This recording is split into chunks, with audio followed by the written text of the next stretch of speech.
It is now 9:31. I'd like to welcome everyone to Committee of the Whole for February 28th, 2023. I'd like to start by acknowledging that Jasper National Park and the municipality of Jasper are on Treaty 6 and 8 territories, as well as Métis Region 4. This land is a traditional territory, meeting ground and gathering place, traveling route, and home for the Dinéza, Nahiawak, Anishinaabe, Secwepemc, Stoney Nakoda, and Métis. The municipality of Jasper acknowledges that the land and these territories to honor the relationships Indigenous peoples we have with this land, and to remind us of our responsibility and obligations to this place and Indigenous peoples, and to affirm our accountability to address the ongoing impacts of colonization that continue to affect Indigenous peoples.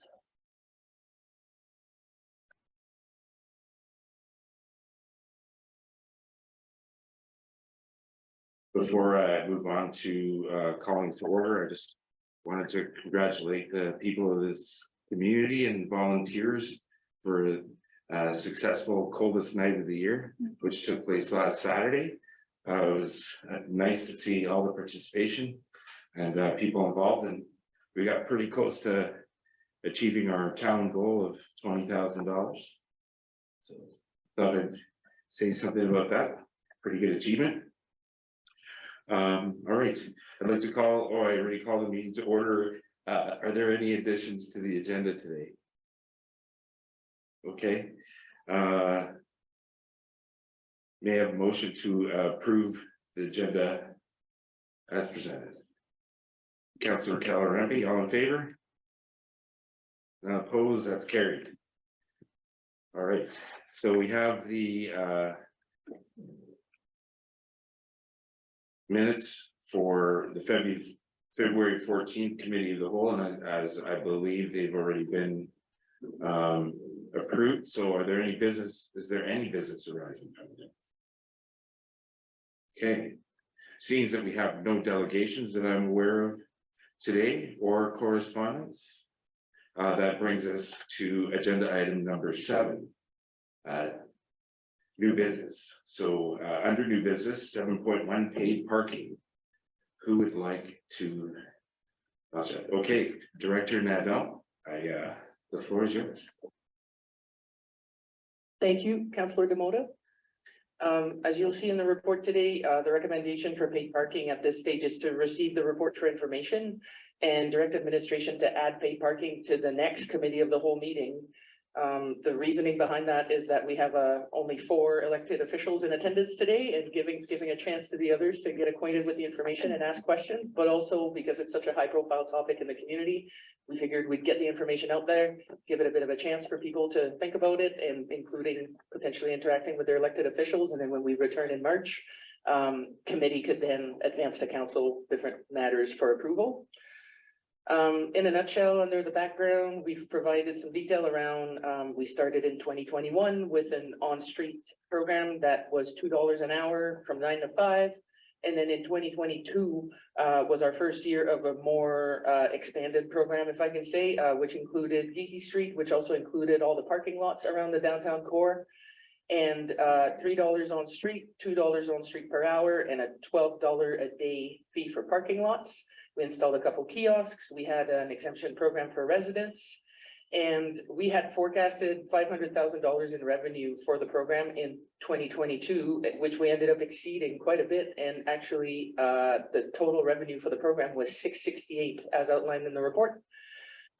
We had some direct expenses, which are also outlined in more detail under the financial section, which resulted in a net revenue of about $520,000. And therefore a net surplus of $121,000. The way those revenues were accounted for and distributed in the budget was part of the budget decisions for 2022. So without knowing that we were going to be coming in over budget. And then for 2023, council set the target revenue to $675. So slightly higher than what we produced in 2022. But that's where that landed. So that's an interesting figure to look at. And also something worth noting is that part of the capital budget for this year includes $25,000 for the installation of kiosks, which we're hoping for at least 2. We might be able to get 3 new kiosks. So that would bring our total up to 4 or 5 in the community. So we're looking forward to getting those installed. To help us analyze the results and look at the data from last year, it's a bit intimidating to look at when you look at it on the back end and try to get some trends and things like that. So we hired a curbside mobility specialist, which was a new term to me. But through our colleagues at Hotspot, we hired someone to do that, and they provided us some good insights into the program. And there is an executive summary attached to this report that presents the recommendations that arose from that group. And then going into the discussion portion of the report, essentially, you'll find administration's recommendation here, which would usually be the top of the report. But as I said, we're looking for discussion questions today and an opportunity for more discussion at the next committee of the whole. But essentially, our recommendation is to operate the program in a very similar way to the 2022 program in terms of zones, maximum times, some change to the rates, but in a nutshell, running the same program again will allow us to gain some experience with the program and get better results, we anticipate, and also resulting in a more positive experience for everyone involved, which is visitors, residents, staff. Downtown businesses end up chatting with visitors quite a bit about paid program, about paid parking, and community partners involved in sharing information. So that's our partners at Tourism Jasper and Parks Canada, and everyone who gets questions, everyone who's downtown, I think, is quite involved in paid parking, whether they want to or not. And then, so our recommendation for 2023 would be to maintain the 2022 paid parking zones with the exception of converting the upper McCready Center parking lot to resident parking only. So that was one area where we saw very little usage. And also turning those lots back to no restrictions at all would likely have an impact on the paid parking revenue because it's so close to the paid parking zone.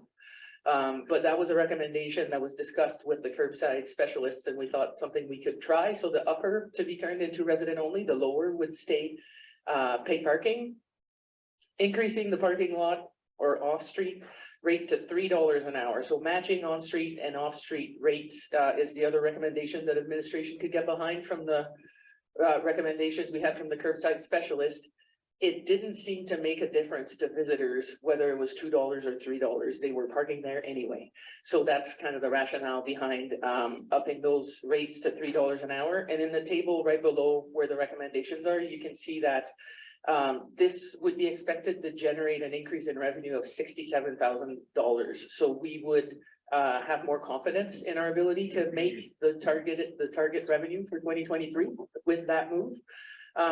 But also if council wished to leave the parking lots at $2 an hour because of the Chettaman wildfire, because we got a bit of a late start and a couple other things that happened in between, we have some confidence that we would still make the budget amount without upping the rate to $3 an hour for parking lots, but that would just be a one that seemed achievable, that is not too difficult to implement, that would secure that revenue, and that wouldn't have an impact on our residents. And I'll speak more to that as I go here. So maintain the zones except McCready Center upper, turn that into resident parking, move the parking lot rates to $3 an hour. Maintain the 2022 maximum time limits for parking. So that applies to on-street downtown. Geeky Street doesn't have a time limit, but Patricia and Cannot do. So that's the 2-hour maximum park time. There is an option outlined in the table that could be increased to 3 hours because it's such a high demand area. People would likely stay and pay for it. But then the financial impact that it would have is not as much as the previous recommendation, for example. And also in the interest of turnover downtown and making sure people are moving, the 2-hour time limit currently is administration's recommendation. And also something that came up last year was from 5 p.m. to 9 p.m. Those areas never used to be 2 hours. With paid parking, they became 2 hours. And the data shows that from 3 p.m. onwards, that's where traffic is. So there is a benefit to keeping that 5 to 9 p.m. time slot because that's where the revenue generation is coming in quite a bit. We're recommending to continue operate a seasonal program between May 1st and October 31st. And the last recommendation is to modify the resident parking program to a one-time registration process with no on-street action required.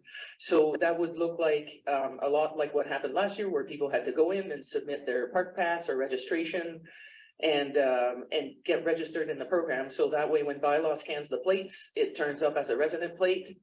And then that's all we would ask of the public, of our residents for 2023 is what we're proposing. So removing essentially what was called the 500-hour program last year is what we're pitching. And essentially, the data that we got was that resident parking sessions represented approximately 5% of all parking sessions. And therefore, for the work and administration and level of friction was something that we used last year that comes with that program. It is not something that administration is ready to get behind again for 2023. So still a registration process, but a one time. And I think maybe the only word of caution around that one is that our ability to track what's happening if people are not doing anything on street becomes a bit more limited. So our ability to determine what is the percentage of sessions that are resident parking would be diminished. We'd have a harder time finding that information.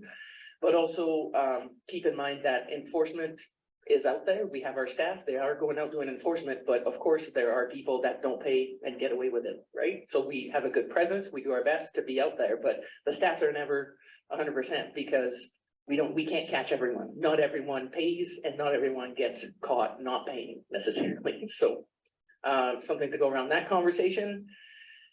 And yeah, so the recommendations that are possible that were explored are included in the table, and to give you an idea of what the financial impact would look like. And there's a bit more detail on their financial of what we spent in 2022. So some were direct costs, some were indirect costs. And we gave you part of the executive summary, so some documents for the analysis. And I'm happy to answer any questions. And Director Malachek is here as well if any financial questions arise. Well, I just want to say that was well delivered and you didn't miss a beat there. I wish I had the recording of that on Friday so that I could fall asleep listening to it on Saturday nights. And it was a healthy read, but quite enjoyable nonetheless. Councillors, do you have any questions or comments? Go ahead, Councillor Keller. Thank you, Director Nadon. That was an excellent report, and I have to say I agree with a lot of your recommendations. One of the questions I have is regarding the parking lots. So if we turn the McCready Centre and you say that didn't make a lot of money anyway, that parking lot. The parking lot down across from Nestor's, that parking lot is a free parking lot. I know we have the electric stalls there. Have we ever considered making that parking lot also a paid parking lot? Councillor Demota through to Councillor Gallagher MP. We did look at it at some point last year, and especially in relation to the electric car chargers. And there is a restriction there around what we can and can't do with those specific stalls, but that parking lot is quite a bit bigger, and the rest of it is up to us to do what we think might be appropriate. And I think the reason why we're not suggesting a change to zones other than the upper McCready lot is that the maximum occupancy at any given time on street or off street rings around 80 or 85%. So we're not actually full, like we're not filling the paid parking zones. And that's why, and that's through the help of the curbside specialists that we managed to get that level of detail and data that people can find parking within the existing zones. So increasing those areas with whether it's on street or in parking lots would dilute the system, would cost more for signage, cost more for enforcement, and therefore it's just not something that we're recommending. Thank you, Mr. Chairman. Yes, Two more questions. sure. I like the idea of the one-time registration on street 500-hour program, because I think I was one of those people last year that misunderstood, and I thought once you registered your vehicle, you were registered, and that if bylaw scanned you, it automatically said you were downtown. Then I don't know what I was thinking, but I was one of the ones that gave out that wrong information. I apologize for that. But also myself downtown last year, and I'm in and out of town all the time. Some of the times when I went to scan, the scanner wouldn't work, and that's great. I can run around, but I saw a lot of our seniors that got out of their cars and went, and the same scanner somewhere else didn't work. And I thought that was very unfair, that if they've registered, I think they've done their part. I do believe that as a community, our residents should have some free parking downtown. So I really do support the 500 hours one-time registration, but everybody has to register. I think that is important. All your cars has to be registered. So, and of course, encourage everybody to walk or bike downtown, which I think it has accomplished, because I know we always walk downtown. There's no point in taking the car. So I do really appreciate that in there, and I do support that. I had one other thing that I support the $3 in the parking lots and $3 on the street. I like the 2 hours where we continue to move. My only question is that we say like the hotels that have no parking downtown and it's $12 a day. Do we have a special price for the hotels that are directing their visitors there, and that they're making it part of their package overnight to pay for the parking? Do we have a special pricing for that? Good morning, Deputy Mayor through to Councillor Keller MB. What we can arrange for the hotels, and we did have one hotel that participated with us in the summer of 2022, is an agreement between Hotspot and the hotel, where they do actually contribute for their customers, and then they're invoiced monthly as well. And it's based on the same rates, but we're highly suggesting that they park in the parking lots because of the 2 hours, right? So they have to be very cognizant of our bylaw, and that they're communicating that bylaw to the public or their customers when they register under the hotel, as the same restrictions would apply if they're there for more than 2 hours. So the communication is very important, that they're saying, you know, if you go to the parking lot, then you don't have to worry about the 2 hour restriction that the laneways hold. So that is a possibility, and it can be arranged through myself, as well as then I put them in contact with Hotspot, who is our current provider. Thank you. Thank you, Councillor. Thank you, Councillor Keller. Councillor Waxer. Oh. Councillor Miller. Go ahead. Thank you, Councillor Demota. And thank you to administration and Ms. Adon, the report well delivered. I do have a few questions, a few comments. I'm really happy to hear that we're looking at possibly getting 2 to 3 more kiosks. I think the kiosks are integral in having people pay for parking. If they can find a kiosk, I think that would be helpful in achieving more revenue. And I think, and I would encourage, if there's space in our budget, even go for more kiosks, go for 4, to have 6 in the community.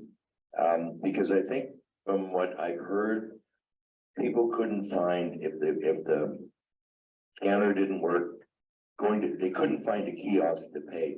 And I think we would be well served to make a capital investment this year and have 6 kiosks in town, and just make it easy for people to help to participate in this program. So when we come back in 2 weeks, that will probably be one of the things I'd like to recommend. Regarding the residents, I'm really happy that we're looking at a one-time registration, the 500 hours. I was pretty diligent of putting in my time and trying to make sure that I could contribute to the statistics to see how much that was going to work. But if the residents weren't doing that, then, you know, obviously we made it harder for people, particularly our staff, to police our residents. So this will hopefully eliminate hopefully eliminate some challenges for our bylaw officers in ensuring that people are parking properly. One other thing I'd like to suggest is that we do go to $3 across the board. And I believe that that will generate additional revenue. As well, I'd like to suggest that we would go to a 3-hour maximum anywhere, like on the streets. The 2-hour maximum was put in place to move people around. But if people are going to a restaurant in the evening, which is, I think, where we heard, what I heard was 2 hours may or may not be enough time and having to move your vehicle and so on. I think going to 3 hours wouldn't affect revenues at all. It would just not have vehicles moving around. Specifically to questions, when we look at the revenues that were presented, I would like to clarify the sidewalk seating revenues. Are they part of the parking revenues or are they part of now bylaw in that revenue stream? And the second question would be revenues from Stand Right in Industrial Park. Are those reflected in another part of our budget? Deputy Mayor, through to Councillor Melnick, I can respond to that. The summary that is given within the context of the request for decision is just talking about the paid parking as the program itself and not S block and not the sidewalk seating. And in 2020, we did have a budget that encompassed all parking, but this was just a summary of the paid parking on street and parking lots only to give that context around the program itself. In 2023, what we've done is move all parking into the bylaw section. It is part and parcel of the bylaw subsection of when you're looking at the budget. Anytime that there's a question about a specific area, I can break it down so that it's discussed in that area alone. So if you just wanted to talk about sidewalk seating, or if you just wanted to talk about the paid parking program, then that is what we're giving to you in the reporting. So again, this is just the paid parking, not anything else at the moment, even though it was encompassed into a larger part of the budget. We broke it out for you. Thank you for that. I appreciate that. I might request then for the next committee of the whole, and I might need to make a motion on that, that we have a breakdown of the revenues from Stand Right. I know, I believe we have it in our motion action list to take a look at how Stand Right is being assessed. And, you know, we don't have that. It has not come to us yet. It will come, should have come in February. So I would like to ensure that in our March 14th committee of the whole, that we have a chance to take a look at that S block parking, as well as receive a summary of 2022's on-street revenues from sidewalk seating, just so that we're looking at the parking situation as a whole for us to make a decision. And so, Councillor Demota, do we need a motion or a direction for administration to bring that to the next committee of the whole? Or how do we address that? But I think if a motion was prepared, something a little bit, if you're able to get something together that would clarify that a little bit more, unless there's an understanding from administration. Director Medell. Thank you, Councillor Demota, and thank you, Councillor Melnick, for the questions, actually, including reporting back on that S block item that you raised as in the motion action list was our intention with this report. Just timelines created a bit of a crunch, but also that's why we have another 2 weeks and coming back to the next committee. So absolutely we can bring back other financial items that would relate to changes in S block. And Councillor Demota, I would suggest for the purpose of directing administration to get more information. I think I have 2 notes here about the sidewalk seating revenue and the S block revenue for 2022. Maybe as the conversation unfolds with council, if more questions come, then we can have one motion with all the additional information items, so we can keep track of them. And when you're ready, I would recommend a recommendation that says committee direct administration to get more information on, and then list those bullets. So there might be more as the conversation unfolds, I guess, is what I'm suggesting. Okay. So, does someone, Councillor Melick, would you like, before I go over to you, do you want to keep track of the additions? And, what you've got? Okay, Councillor Waxer. Yeah, thank you. I thought it was an absolutely excellent report and very easy to read and giving good information. For clarity purposes, I've heard it said a couple of times, but basically we would be dropping the 500 hours. It would just be free at any point for residents. And this is my controversial comment. I find myself drawn to the second option for 2023 under rates, because I do feel that the on-street parking is very much a privilege and potentially more valuable than the walking, than from the parking lot. So I still have I'm still drawn to having a differential between the two. So this, I'm fine with raising the parking lot to 3, but I probably, my thoughts are that raising the street to 4 might be more appropriate. Thank you. Thank you, Councillor Waxer. I appreciate that. I believe Director Nadal wanted to give some feedback on that. Go on. Thank you, Councillor Demota. I just wanted to reiterate, Councillor Waxer, you're right. So the proposal for the resident permit would be a one-time registration only. There would not be a 500-hour account of what people are using, because what we're after is removing the on-street action. So you just register online once, and it is very much our intention to take the permits from 2022 and make them active in 2023. So we wouldn't be going through the whole process of re-registering everyone. And so thanks for that clarity, because that is what is intended here.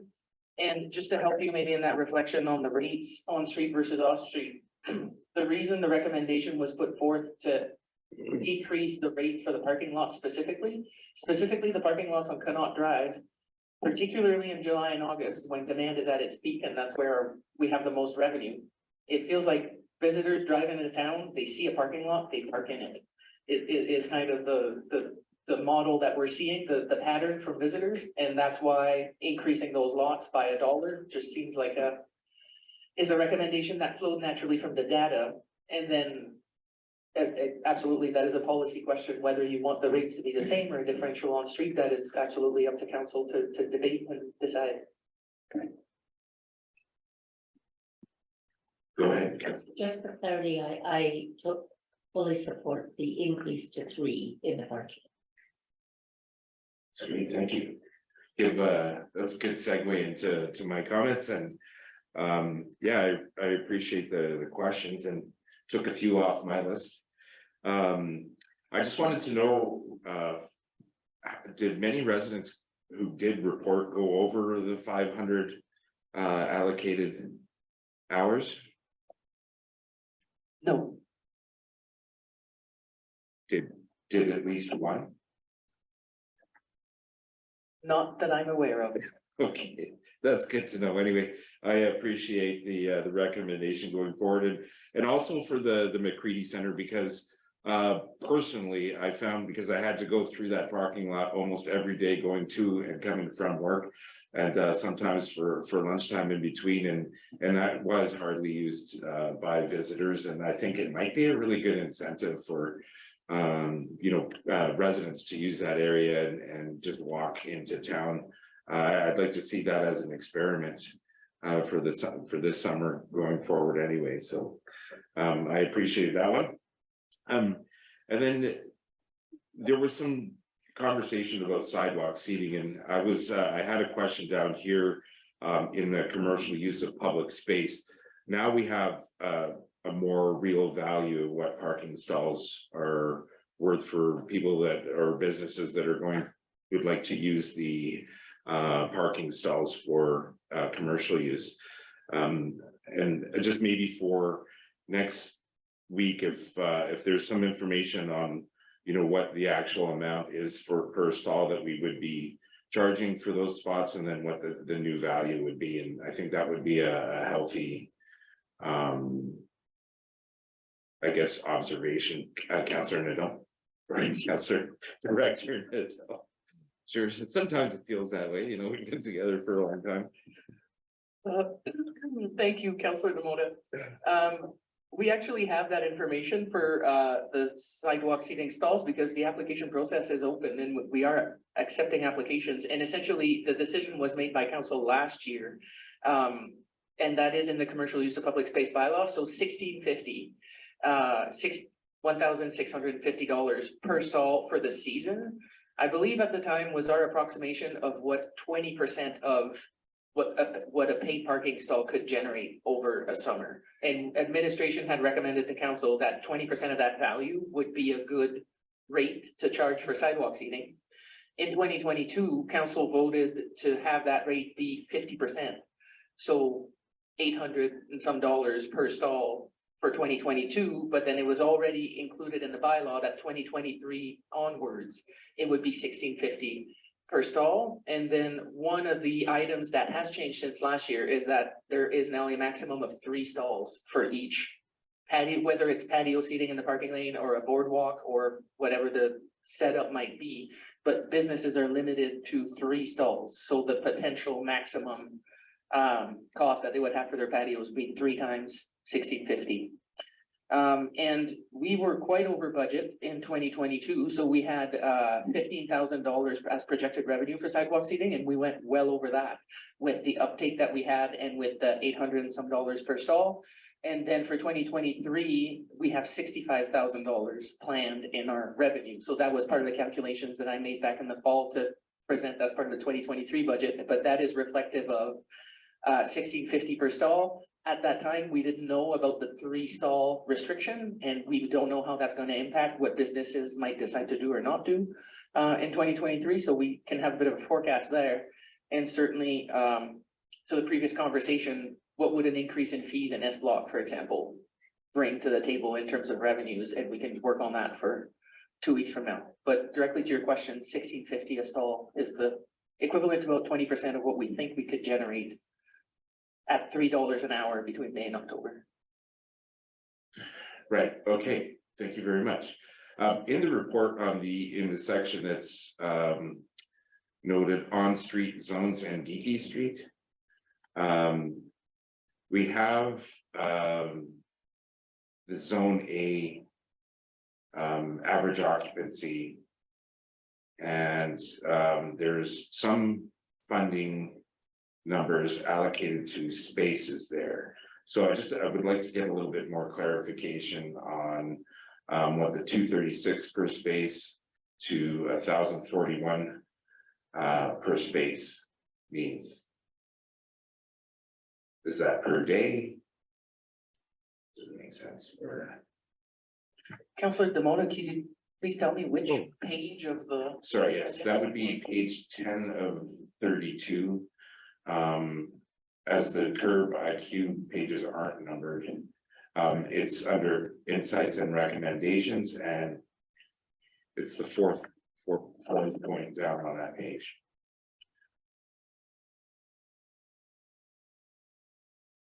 Okay, thank you. I think, so this is the executive summary of the report. So I remembered that yesterday as I was looking at it. So zone A and zone B, Zone A is on street downtown, zone B is on street Geeky Street. And then I think what this is that, so the average occupancy being lower on Geeky than it is on street downtown. So the average amount of money collected per stall on Geeky Street based on occupancy was 236 per space. Versus that amount for on street downtown is 1,041. So I'm trying to think of what the rate was on Geeky Street. That was $2 or $3. It's on street, so it had to be 3. So Geeky Street and St. Patricia and Connaught were all at $3 an hour on street, but based on occupancy, on average per stall, we made 1,041 downtown and 236 on Geeky Street, which goes back to the estimate of for sidewalk seating, that the 20% of the potential revenue, that is based on full-time occupancy all the time, right? So if from 9 AM to 9 PM, that stall was full at $3 an hour, 20% of that is $16.50. So that's a astute observation, pointing out that we do now have an estimation that is more based on actual data and not just what it could potentially generate, right? So that's my understanding of what those figures mean. If that, I hope that answers the question. Right, yeah, so, I know that when we were having the discussion about the 20%, that was a guesstimation, and that, you know, we would have a clearer idea of what each stall represented. So I think what I was trying to say last year is that when we're guesstimating on what a potential stall could bring if it was fully occupied from the beginning of May to the end of October is one thing, but it's not always going to be like that. So I think that would represent, personally to me, a false economy. So now we have a more real number. And then going forward, if there are going to be any cost changes to, you know, per hour on the street, we might get a different value. My intention with this was just to analyze to see if we're giving the right value to the people that are paying for it. So, you know, if they're overpaying by $600 for the season, or, you know, to what the actual value of the stall is, or, you know, if we're undercharging for that, I think that, you know, another season of going through proper analysis will give us a better idea of what the true value per stall is for the year. So I'm grateful to have this information here. And we can spitball that at the next meeting to, you know, we might have some more information on that as well. Now the zones, I had a question about the zones, just from personal observation going downtown. I know that when, as a resident, when we had to go and type in where we were, there were different numbers on there, and I'm remembering 1010 being one of them, but that represented a huge block, and I was quite impressed that the information that we had here was able to disseminate the different areas within that 1010 zone, for an example. And I was just wondering how they did that, and if the QR codes were actually different than residents entering that 1010 number. Do you have some information on that, Director Now? I think I do. Thank you, Councillor Demota. You're right. So 1010 was the zone for all on-street downtown, with the exception of Geeky Street. Geeky Street had to be a different zone because it had a different maximum time limit. So I think Geeky was probably 1011. And then all the parking lots around it were either 1000, 1001, 1002. Okay. So we took those signs. Each parking lot had a different zone number. Okay. On street downtown has its own zone, which is zone A in here, but it was 1010 to your point. And Geeky was 1011, I believe. And so that's a decision we made operationally last spring, because in 2021, each block and each side of the street downtown had a different zone number. So say Patricia Street South Side was 1000, Patricia Street North Side was 1001, Cross Mayette, another zone number. So that would give us a better ability to get stats and to analyze by block where people are parking and things like that. But we were running into some pretty significant operational issues with, we had some vandalism to the signs, then we had to replace signs, and they're all coded differently based on the QR code. And some of them had those NFC chips, so the scanning function kind of thing. And it became pretty cumbersome for the operations crew to keep up with signage essentially, and the inventory of signs we had to keep to be able to replace them. And so that was a request that we managed to accommodate, to just make all on street the same zone, which arguably removes some of that analytical capacity, but block by block, you know, did we really need that level of being so granular? Is a decision that we made operationally to just go with that. And then we repurposed our signs so that this move also allowed us to order new signs from downtown, but reassign all the other signs that we had to the parking zone, to the parking lots, and then program them accordingly so we could keep track of those. So we do have accurate stats for each of the parking lots. That's how we could come up with upper, lower McCready, each have a different zone. But on street, it's all the same. Okay, well, that's good. Thank you for that. Well, you know, at the risk of intentionally, unintentionally introducing a new item, I do have something that kind of incorporates what we can use revenues from paid parking for, and it's something that I wanted to bring up in 2 weeks. And it's about sidewalk clearing along Connaught, from end to end, like through the downtown core and through the residential area. And the purpose of that is visitor expectations and you know, our presentation as an international destination.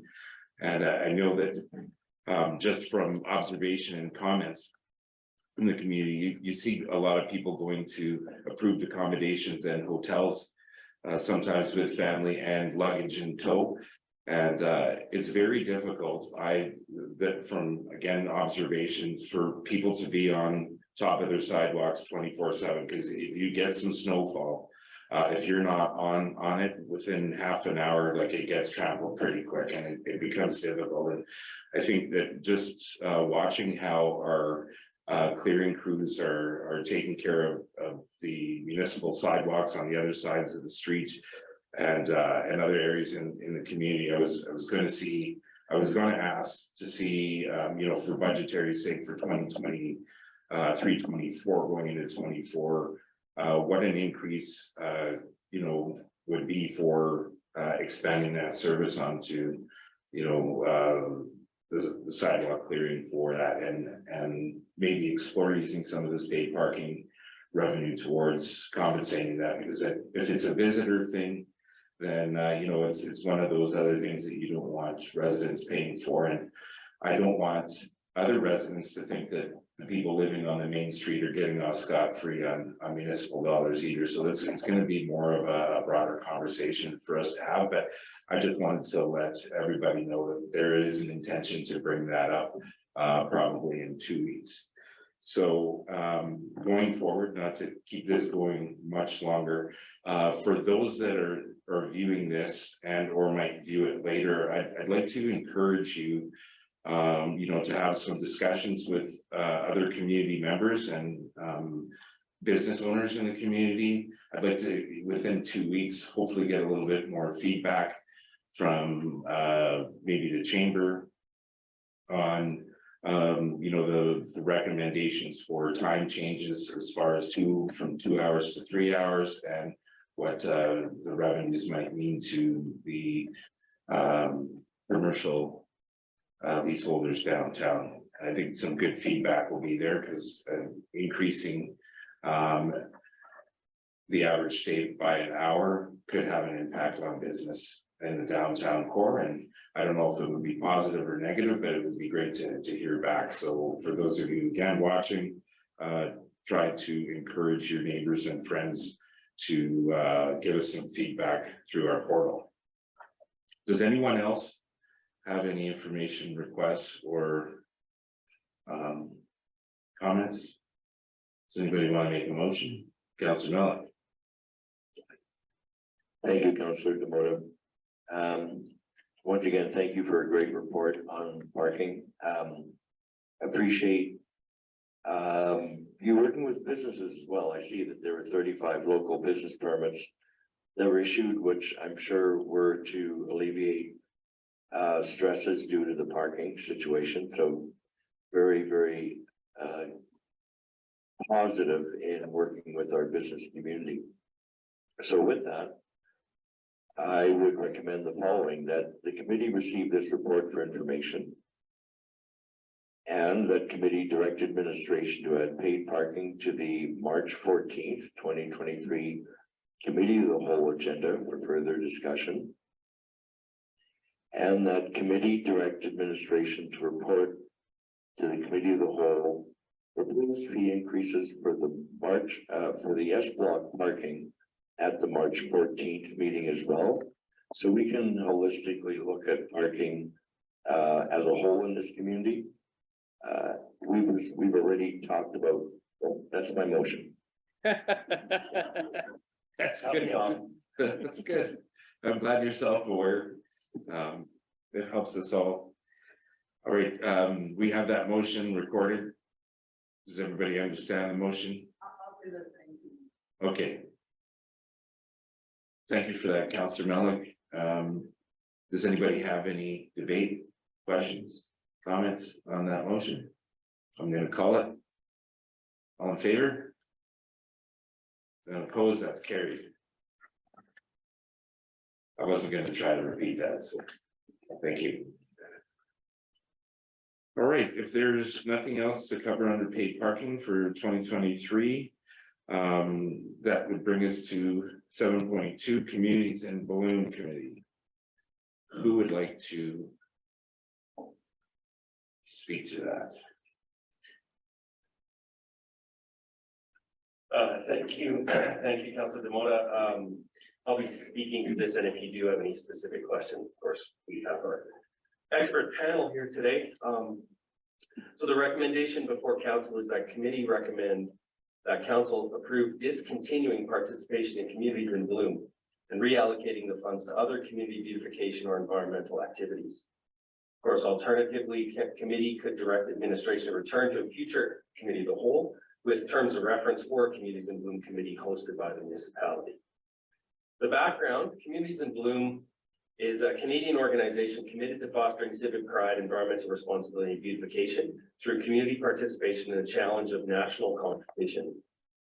For several years, the municipality has maintained funds in the budget for participation in Communities in Bloom, and this amount in 2023 is $7,547.31, and it's allocated within the operations department to support this program. On October 25th, committee directed administration to develop a draft terms of reference and to return to a future committee of the whole meeting. And in the discussion, while the community has participated in Communities in Bloom for several years, the municipality's participation has been somewhat inconsistent and in some cases shallow.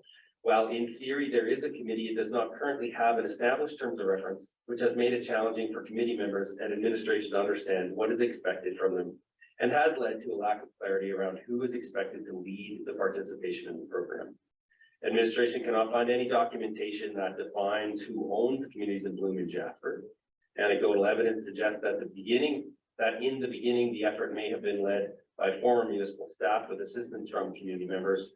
In the past, the group has advanced promotions such as Tidy Up Tuesday and Communities in Bloom conventions, and partners with the Chamber of Commerce, who hosted receptions for visiting CIP judges. More recently, the funds appear to be have been used to support sending individuals from Jasper to the CIP conference. The municipality does already have a separate budget for grounds maintenance, which includes seasonal plantings and a wide variety of other activities. Participation in CIP is not a legislative requirement for the municipality, and beautification, high quality maintenance of town site are already a focus of the operations department. Additionally, the municipality regularly works to foster community pride and connectedness, both independently and in collaboration with partners such as Tourism Jasper, Jasper Park Chamber of Commerce, the Jasper Community Team Society, and others. Recognizing the points above and in alignment with the principles of priority-based budgeting, administration believes that the funds set aside for CIP could be reallocated to higher priority uses. Should council agree with this position and choose to discontinue participation in CIP, administration could return to a future meeting with recommendations on how those resources could be reallocated. Strategic plan relevance, we do want to welcome the expertise, innovation, creativity, commitment of community members, groups, associations, and businesses, as well as ensure residents receive quality service that provides strong value for the dollar. As it currently, and the inclusion considerations as it currently exists, the funds dedicated to CIB program do not advance inclusion specifically. The funds do support activities that directly benefit only a small group of individuals, and general benefits to the broader community are difficult to identify, or in some cases non-existent. Reallocation of the funds could be targeted towards effort which either target underserved groups or provide a broader general benefit to the community. And under financial, providing administrative support to communities in bloom is possible within the existing approved budget. And the also approved 2023 budget does include that 7,500 and change to support participation in communities in bloom. And should council have any questions or committee have any questions, we will do our best. Thank you for that, Director Reed. I was gonna save you from reading that whole thing. And I didn't want to interrupt you because you were on a roll, and it would have felt horrible to try to cut you off somewhere. Because we have the information here, and it's pretty concise. And you delivered that very well. So I just, sometimes I like listening to other people talk too. Do councillors have any questions on the recommendations for communities in bloom that are before us? Councillor Watson. Through you, Deputy Mayor, devoted to Director Reed, I wondered whether the existing, I guess I'm not sure what the actual structure is, but if the members who have sat on the Communities in Bloom committee have been consulted in this decision. And I would anticipate that it may be respectful to have a conversation with those people rather than them reading about it in the news, but there may be they may have some perspective that the rest of us may not have. Thank you, Deputy Mayor Demota, through to Councillor Waxer. What I understand is the individuals were not, jumping up to contribute right away. And so part of this action is to bring it to the public attention and perhaps bring more comments out from individuals, whether they were on previous committee or participated previously. Thank you very much, both of you, and Councillor Keller. Thank you, Deputy Mayor Demota. I remember when Community Bloom started. I was running the chamber back then, and it was quite exciting for our community. It was beautification, and you're right, it was municipal staff that started it. And many of those had continued in even after they had left working with the municipality and retired. I actually quite enjoyed, since I've been on council, I have not been involved in community, never sat on the committee. But the Tidy Up Tuesdays, I live in an alley that's very busy and I see people out there cleaning them. I think it's a great community event. I have attended some of the events with the judges here. I hate to see it just go. I think we need to put an effort in and put in terms of reference, work with the people that are involved. Give it another year, see how it goes for 2023. See if the committee is interested, if they're interested in terms of reference. I just hate to lose a program that in the past has been good.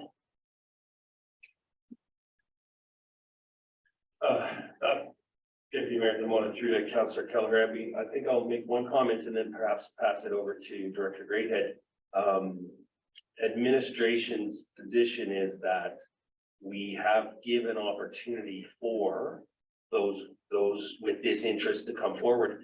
And additionally, the work and the goals that the department have do match those principles. So the learnings of the early work where we perhaps didn't have the organizational sophistication have been maintained and perhaps an opportunity to just maximize what's locally best practice rather than going to a national overarching program. But I'll let Director Greathead perhaps add.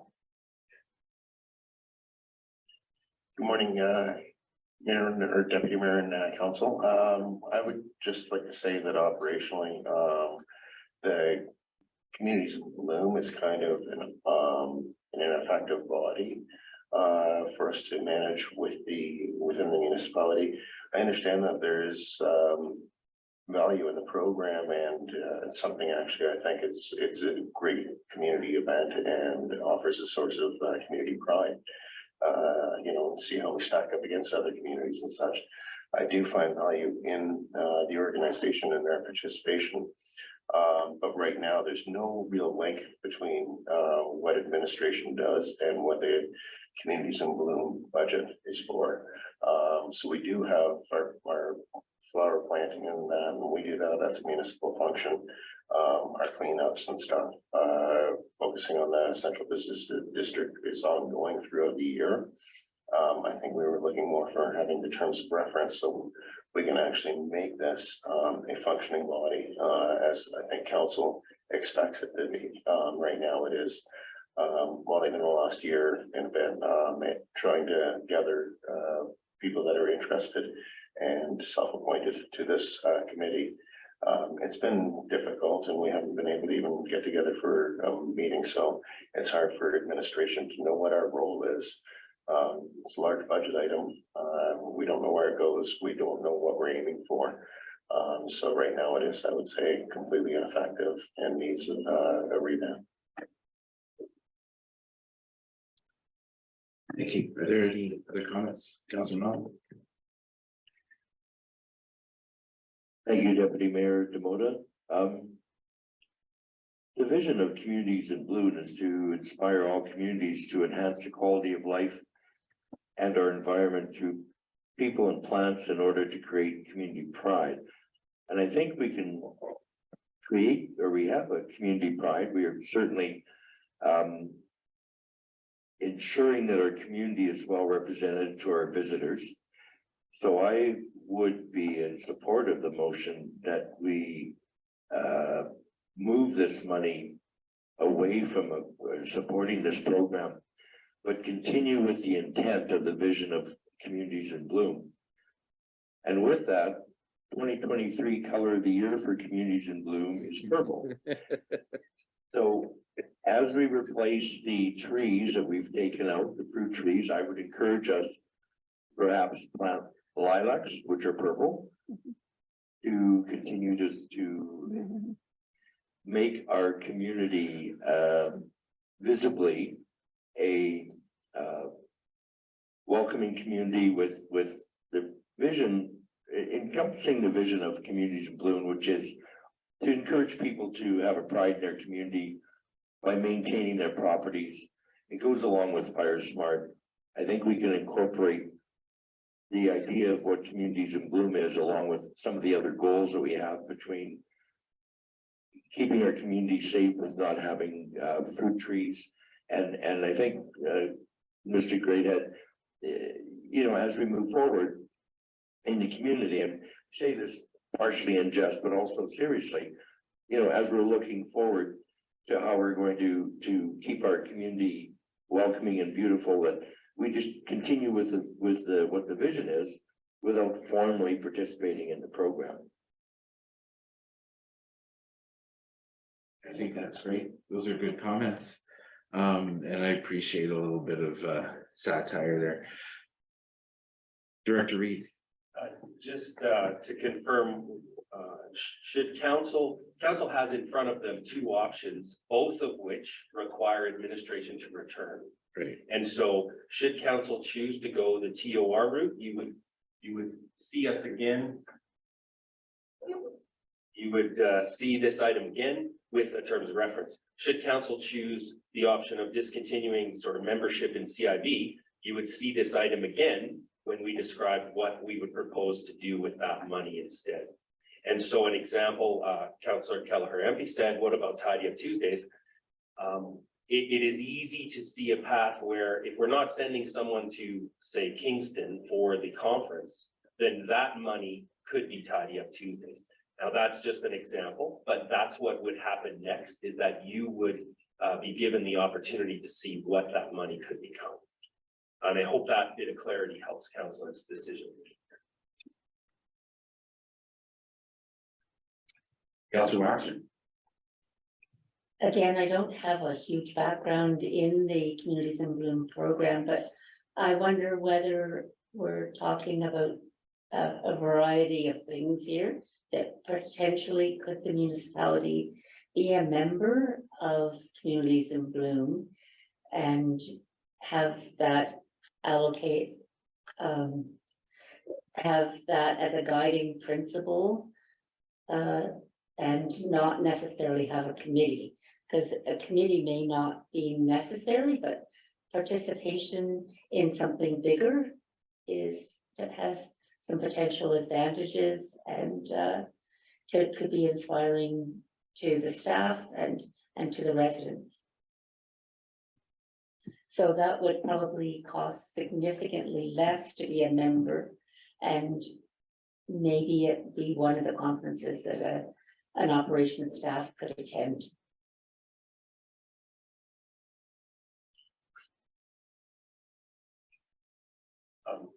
Thank you, Councillor Waxer. Did you have something to follow up with that? Only to say thank you, Deputy Mayor Demota. The follow-up would be that we will investigate that and report back. All right, and without any specific direction. Through motion. Okay. I do appreciate a review on this, and I think that an opportunity missed here too, when it comes to the strategic plan relevance, here is organizational excellence. And I think because it's almost like an opposite of, you know, some of these recommendations, because we're already doing those things. And I really embrace the fact that we are making a regular focus on strategic plan relevance here.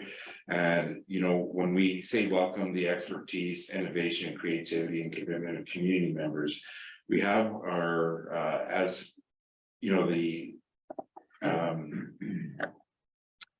I guess, clearing up of old committees and stuff, we've directed a lot more traffic or intention of traffic to our community conversations. I think a lot of this stuff that does get discussed in Communities in Bloom can be covered at different life stages through that specific scope. And I've had some experience. I think I've served at least 3 or 4 years on the committee collectively, and I really enjoy the passion of the people, the members that are there. I'm not sure if it's the same or if it's a similar makeup to what was for.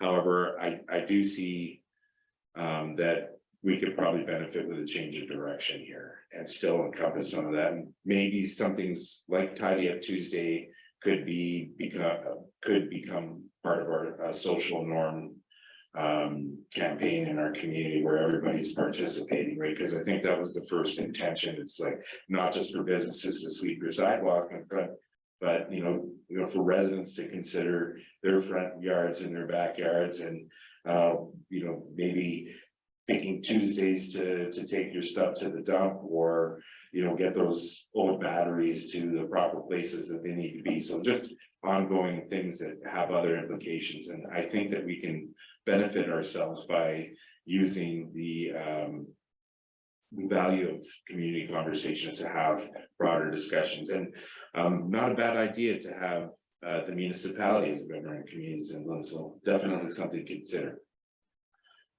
I don't have any other comments on that. Does a councillor have a motion to make for this, or would you like to defer this to another committee of the whole? And I'm kind of working on a motion, but not ready yet.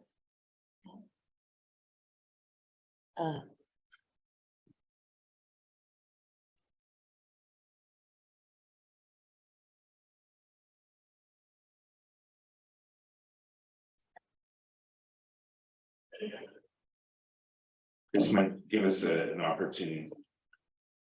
Are you ready or would you like to take a break? Take a break. Okay. Usually I wait till 11 o'clock to take a break, but I think with the way we're moving along here, we could take a bit of a 5-minute here. Refresh our drinks and do what we need to do and come back at what time is it now? 10:36. So let's just say 10:40. Thank you.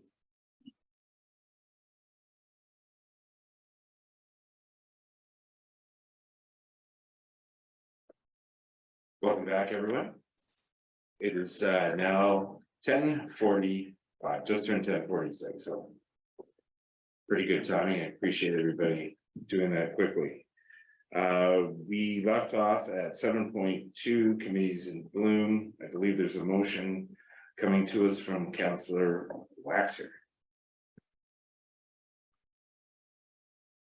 My motion is that committee direct administration to return to a future committee of the whole with information on how membership in communities in bloom could be incorporated into our operations department without a separate external committee, drawing instead on community conversations and the Jasper Partnership for community input.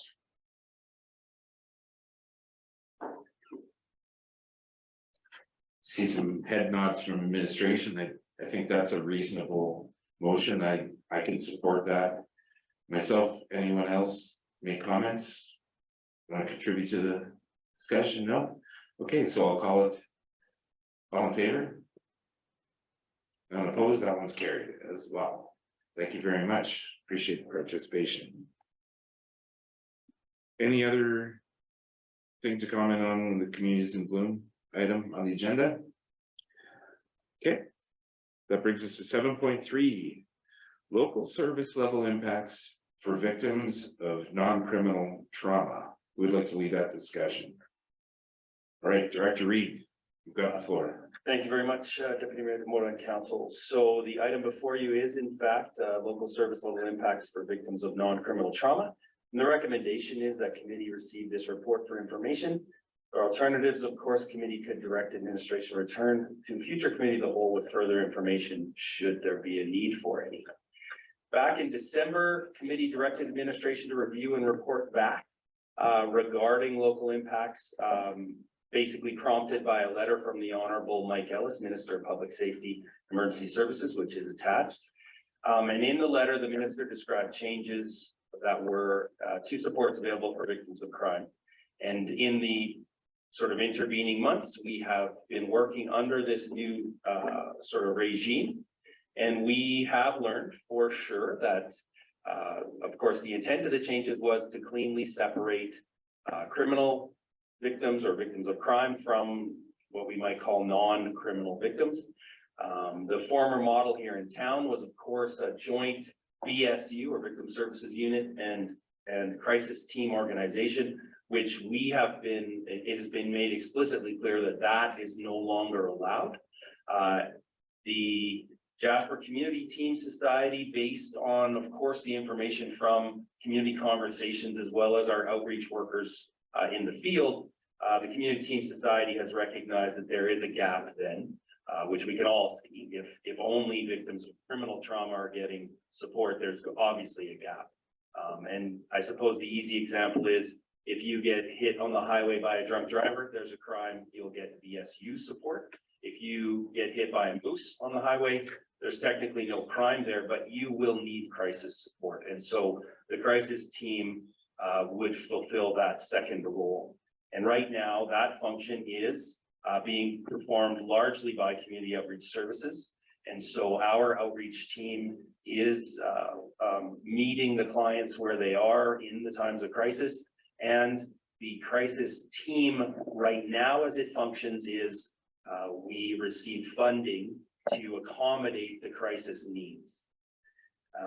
But the intention within the Jasper Community Team Society is to create another functioning crisis team.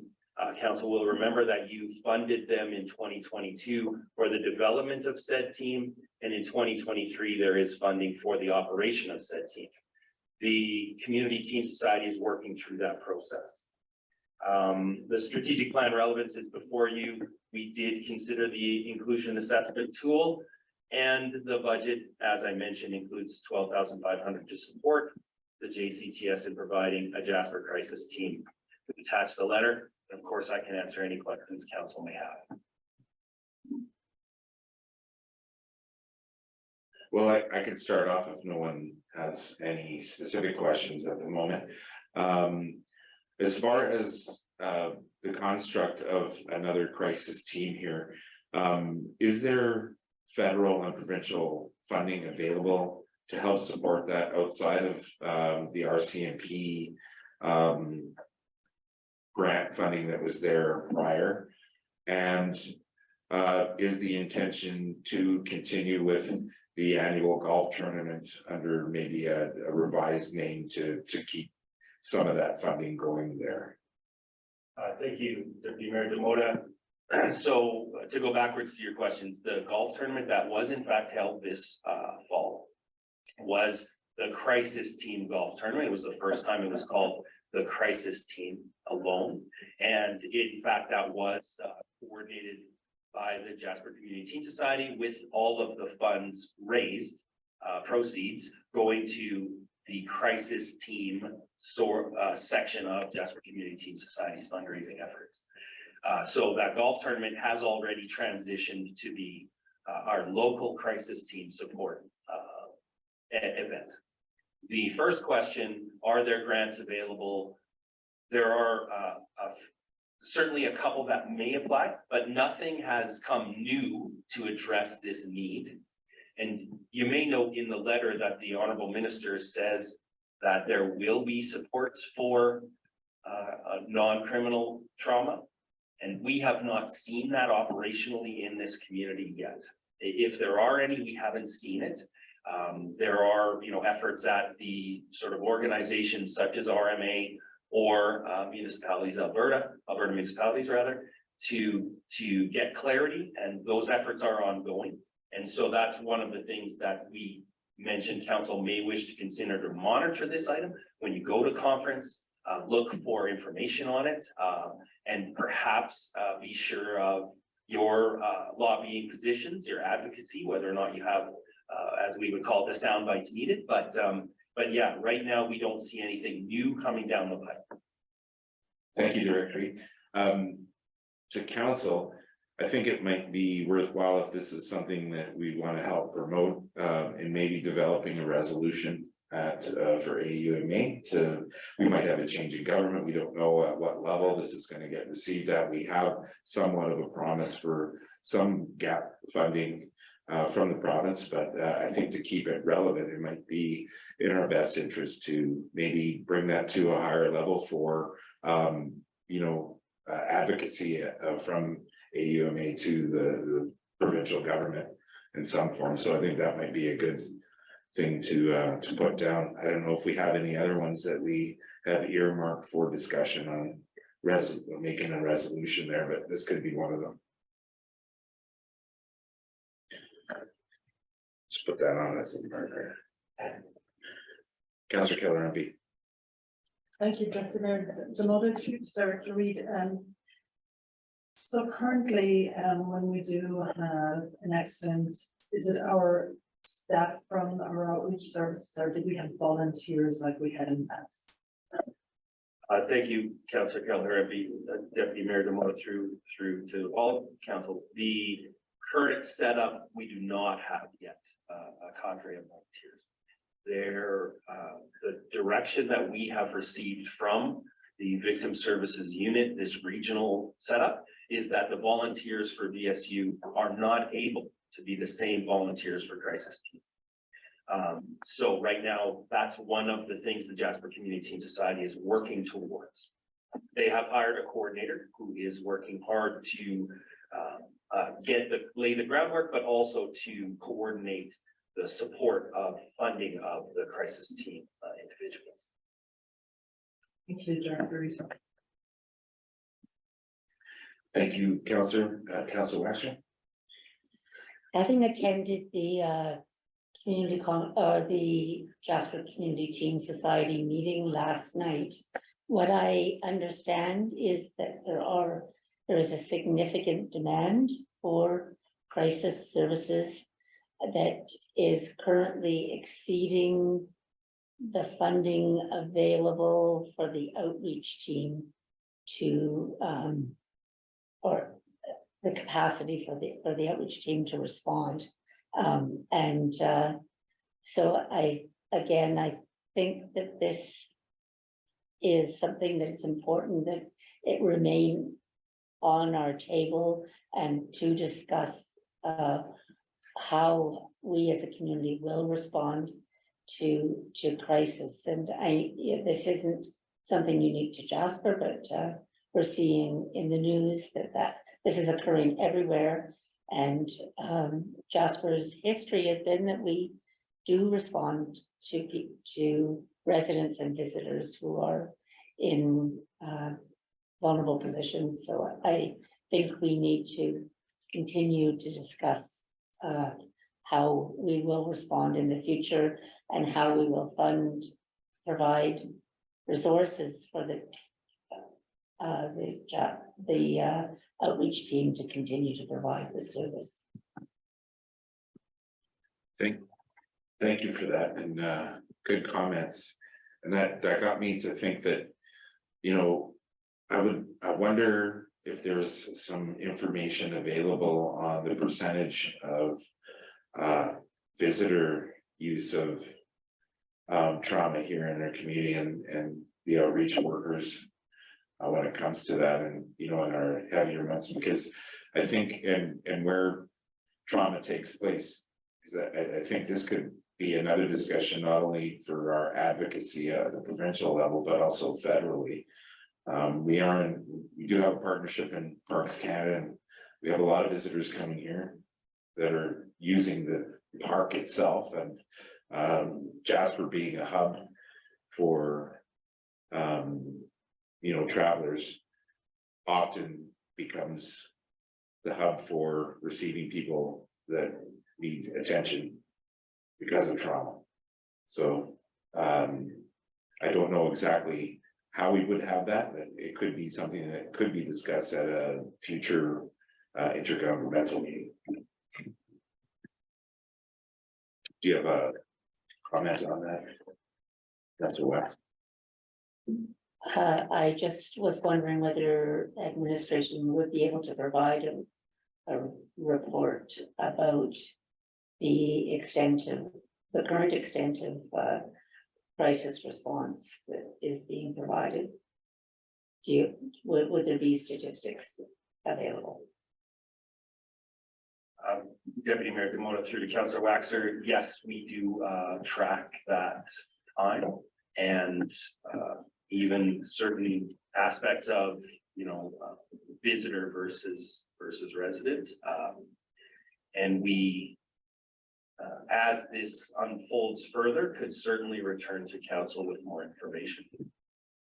Well, the reason I was thinking that direction, we have an agreement for emergency service with Parks Canada, and they contribute some funding towards that, and you don't need to reel back. So this kind of couples that, because often there is this trauma attached to, you know, emergency service outside the community, and you know, municipal staff and volunteers assist in that service. So here again, this is an expansion or a gap that's part of that, and I think that if we're in partnership with another body where visitors that are coming here contribute to, you know, our staff level requirements, and I think that's something that should be addressed. Does a councillor have a motion? Go ahead, Councillor Waxer. The committee received this report for information and requested administration return to a future committee of the whole with a report on crisis intervention on the level of crisis intervention services currently being provided. Right. I'll go, Councillor Keller, at me first and then directory. I would like to ask Councillor Waxer if we could amend your motion to also include that at a future, at the next committee, at that committee of the whole, that we could also talk about a resolution at AM. Absolutely. And if I may be so bold, Deputy Mayor Demota, only to add that, obviously, as the Jasper Community Team Society gets some form of crisis team up and running, there would also be an opportunity to inform council as to how that does eventually unfold. And I don't know if you need that in your motion, if you want that to also be what we present at a future. You also please add that. Read it as a full motion. Oh, yeah, thank you for that. I'll get some clarity on Give me a minute. that amendment, and then we'll try to get that in one fell swoop.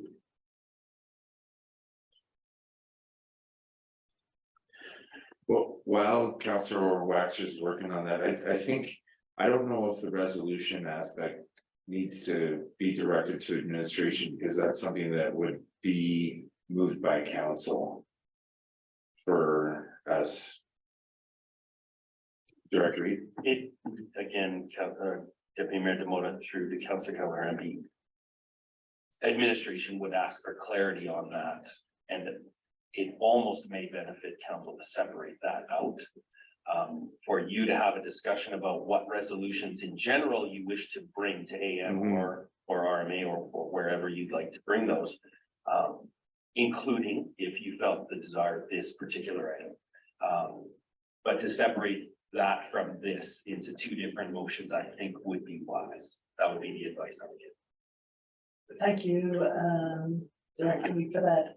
I just wanted to make sure it didn't get forgotten. I have an idea. Pretty close. So I would leave my motion intact. Okay. I wondered if I could just read it out loud again, because I made a small change. That committee receive this report for information and request that administration return to a future committee of the whole with a report on crisis intervention needs in Jasper. And I thought that way it covers all of the possibilities, whether it's the Jasper Community Team Society or outreach.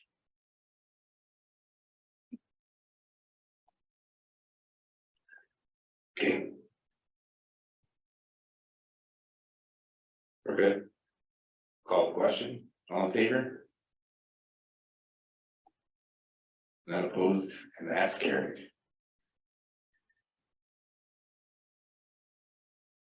Go ahead, Councillor Keller.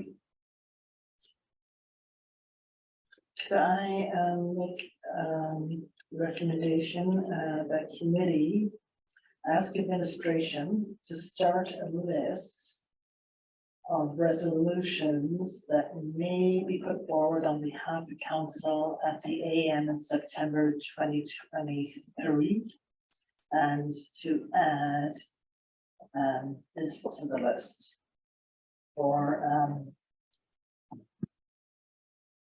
I have- crisis team for I have a friendly amendment sitting there. I was gonna talk to you about that on the side.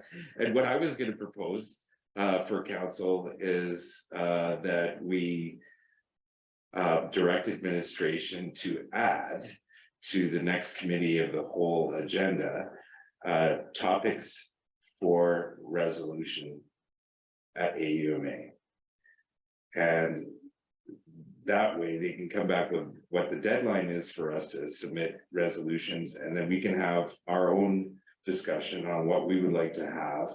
And then maybe have an ad hoc or our legislative committee work on proposing the resolutions. Does that sound a little better? Sure, I Okay. take that as an So from what I understand, your motion is that committee direct administration to add resolution item requests to the next committee of the whole meeting for AM. Is that a reasonable request, Director Reed? Thank you, Deputy Mayor Demota. I will only say that when we look at the motion action list, today you will see several items that were not brought due to both capacity and also sub deadlines with having come after this date. I wonder if council might be willing to, perhaps not the next one, but say within the next 3 meetings, or set a deadline out by the end of March or something with a little more flexibility. Well, the reason I was recommending the next one was just to have that as a marker. Because we don't know right now off the bat, we don't know when the deadline is, and then it could be just, we could direct whatever, whether it's going to be administration of the legislative committee to do some work on developing a resolutions list, and then so it's not to do the work. I don't know, go ahead, Councillor Keller. Yeah, it's just kind of a marker. It wouldn't be a big topic, just to place it and then council will speak to it. Councillor or Deputy Mayor Demota through to all of council, as a placeholder for the discussion, that makes more sense and more clarity. Yeah. We can make that happen, sure. Just an agenda item for discussion. Okay. All in favor? Thank you, Councillor Keller MP, for that. I could provide a little more clarity after if you need it. All right, any other discussions on agenda item 7.3? All right, 7.4, senior recreation all access pass. This has been in front of us before. We're receiving more information on this today. Director Reed. Thank you very much, Deputy Mayor Demota, through to all of council. So the recommendation before you on the item of senior recreation all access passes is that committee receive this report for information. There are alternatives, of course. Council could choose to present a request granting free passes for seniors at the 2024 budget presentation, or council, should they feel there's more pressing need to make this occur sooner, you could add it to begin. You could ask administration to bring forward a report on how we can incorporate it this year. So back on January 12th, 2023, Mayor and Council received a letter to request consideration for seniors over the age of 75 to receive free memberships, the Jasper Fitness Aquatic Center and the Jasper Activity Center, which we call those passes all access passes. At the January 24th Committee of the Whole, committee moved that committee receive the correspondence and refer the request to administration for a report back at the next Committee of the Whole meeting, which we were unable to bring it at that particular meeting, but we brought it at the soonest one we could. So there's information on how many seniors we have in the 55 and over, as well as 75 and over. And of course, the discussion covers the value of recreation, the value of access to our facilities, and of course, the value of inclusion and diversity in our mixing of our groups. We do give you some details on how much how much revenue we received last year. And of course, it is strategically relevant to council through the community health as well as relationships areas. We did consider the municipal inclusion assessment tool, and creating more opportunities for age cohorts to mix together is of course a recognized inclusion goal. The approved 2023 budget does not include the necessary reductions in revenue to accommodate this request. And based on the previous year's data, providing seniors over 75 with free access to recreation facilities would result in approximately $7,000 in lower path revenue and perhaps $600 in lower drop-in revenue. And that's taken from a percentage. So that's a bit of an estimate, that one. And the letter from the seniors is attached, and I'm of course here to answer as many questions as you might throw my way. Well, I want to thank you for the brevity and summarizing what's in front of us. Councillors, do you have any questions, comments? Councillor Keller. Thank you, Deputy Mayor Demota, and thank you, Director Reid, for the report. I have a question. So currently to date, do we know exactly how many seniors over 75 have passes for 2023? We did not do Deputy Mayor Demota through to Councillor Keller MP. We did not do the 23 numbers based on an average sampling of a year is pretty good. We do have it's fairly consistent throughout the years, and there's only been a couple of months in 23 so far. So I do believe this is very important for our seniors in the community, for their mental health and you said like the social of them. And I've been toying with this idea. I'm thinking that, with the pool closing come September, probably for approximately 3 months and around there, it could be longer.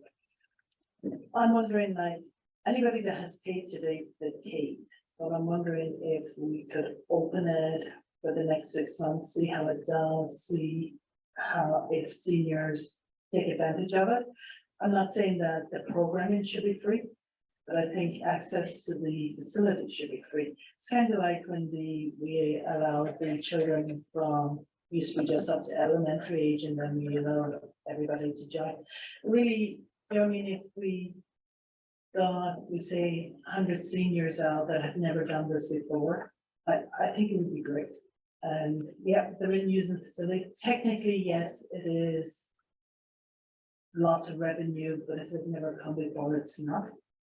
And yeah, people that have paid, it is a little bit of a disadvantage for them this year, but then going forward in 2024, they wouldn't have to pay. So I think it's worth trying in 2023. I think it would be great for our seniors, just like our youth.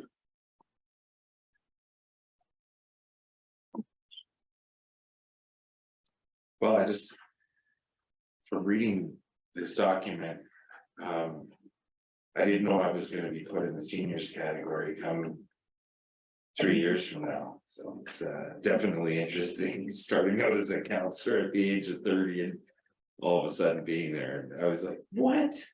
I'm going to be a senior? Man, that is a little early for that. But this is seniors. Yeah, no, I get that. And well, they said seniors from 55 up in one category here. So I thought, Or young you know, seniors. yeah, okay, good. Gen Xers stay alive. I personally feel, if there are no other comments coming from anyone else, I'd like to see this brought forward at 2024 for the 2024 budget consideration, considering that some people may have paid already, but I'm open to anything to get people out and being healthy, including myself, a former senior.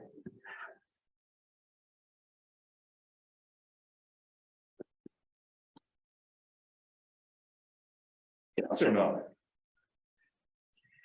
Thank you, Deputy Mayor Demota. And question would be, if we were to start this now, would we be refunding individuals who have paid? Do we do passes on a calendar year, or do we do it on a 12-month basis And Good then, question. since I'm asked, I'll leave that question be answered first. Thank you, Deputy Mayor Demota through to Councillor Melnick. So yes, it's on 12 months from the day you buy, if it was an annual pass, or 6 months or 3 months from the day you buy. So they're not calendar years, they are purchased periods. And I suppose it would be up to council to clarify, but our expectation administratively is if you create a free pass system that someone's already paid for, we do typically give refunds for those that, you know, someone might have paid the day before the program starts. And I will add that this major renovation project is going to result in extension of many passes for larger periods of time. You know, a 3-month closure of the pool.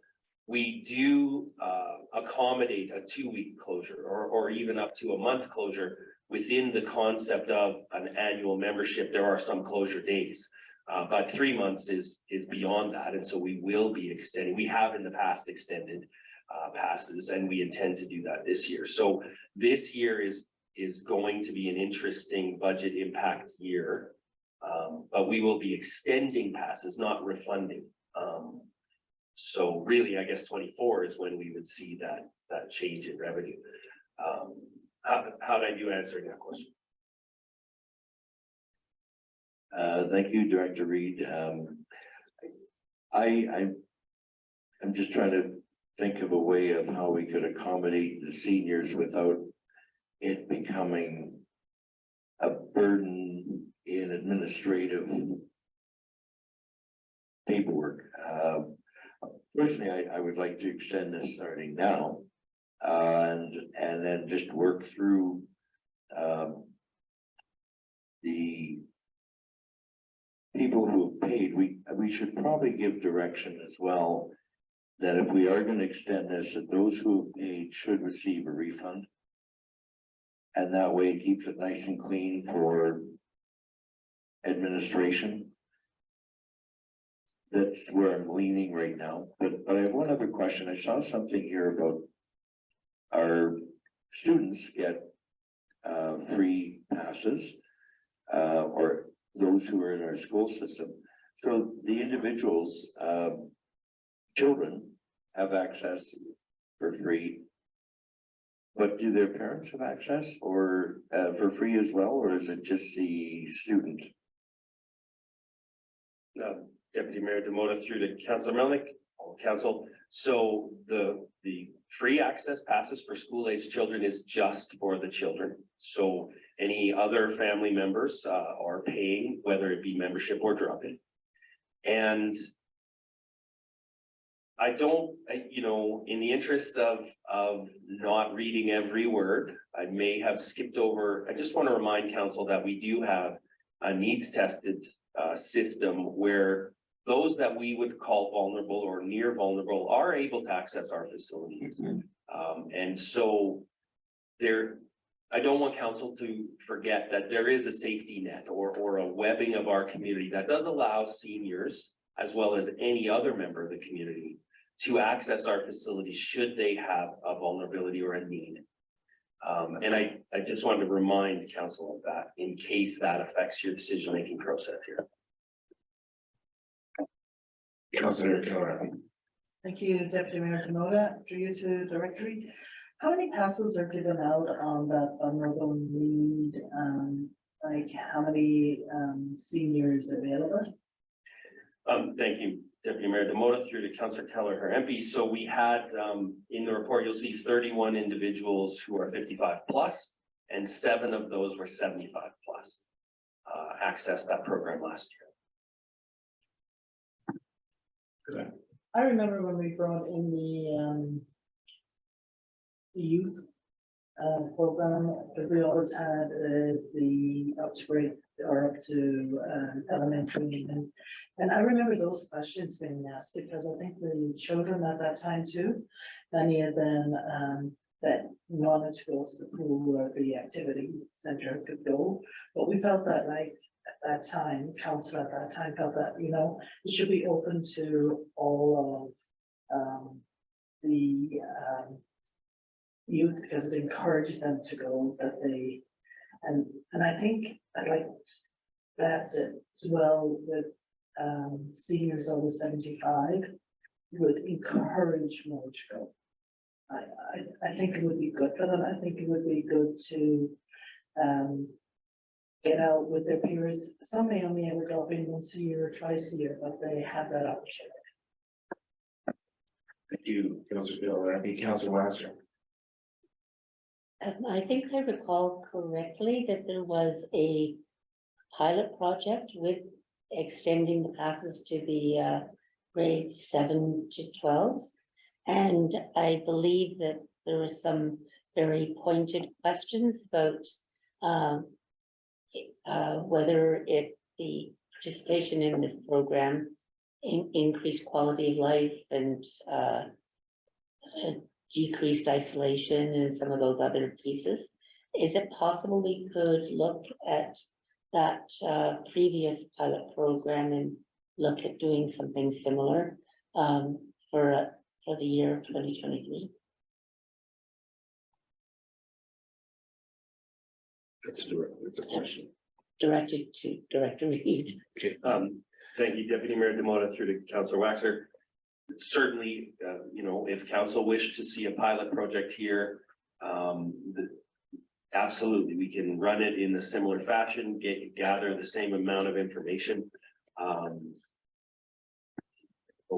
As an example, one of the programs we did mention in here is that the partnership with Alberta Health, where we have now brought in a bunch more seniors. That's another example of where we are seeing more uptake than even we had hoped in our wildest dreams. So the facility is getting, I guess, the attention of the senior group, and hopefully, we'll be able to bring you some quality information on that. Absolutely.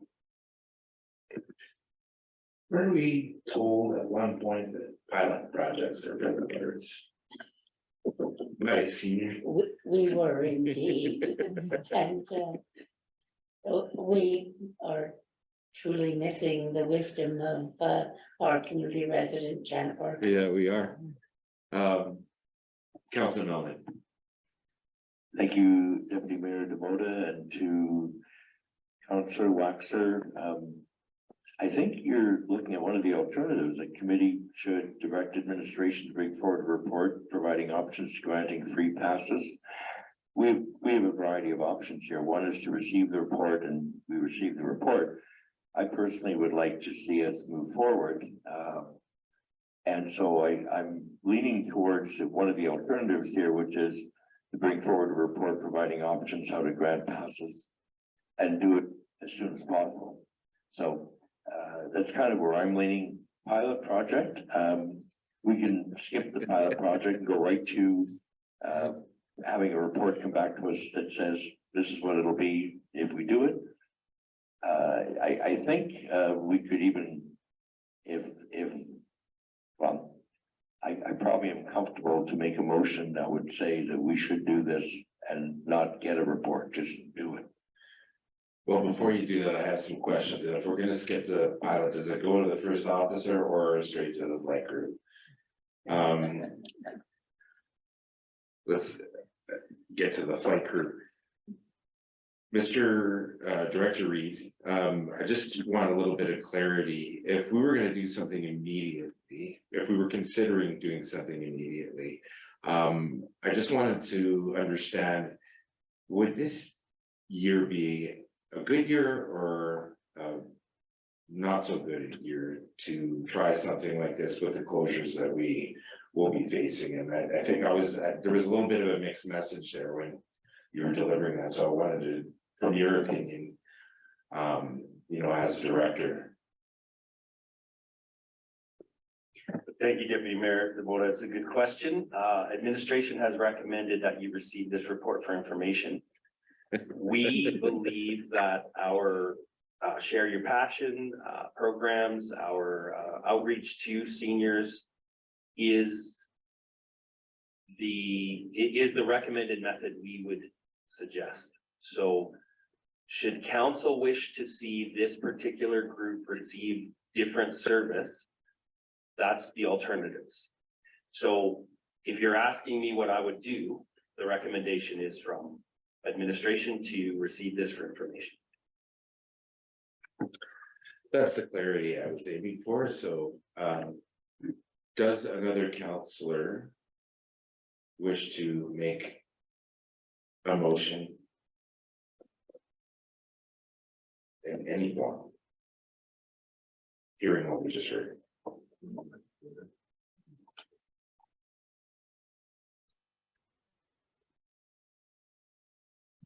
Go ahead, Councillor Knott. Thank you, Deputy Mayor DeBoer. I think I will proceed with one of our alternatives. And that is the committee direct administration to bring forward a report providing options to granting free passes for seniors 75+ to begin in 2023. And the reason I'm choosing that is that with this alternative, the report will probably tell us what the implications might be.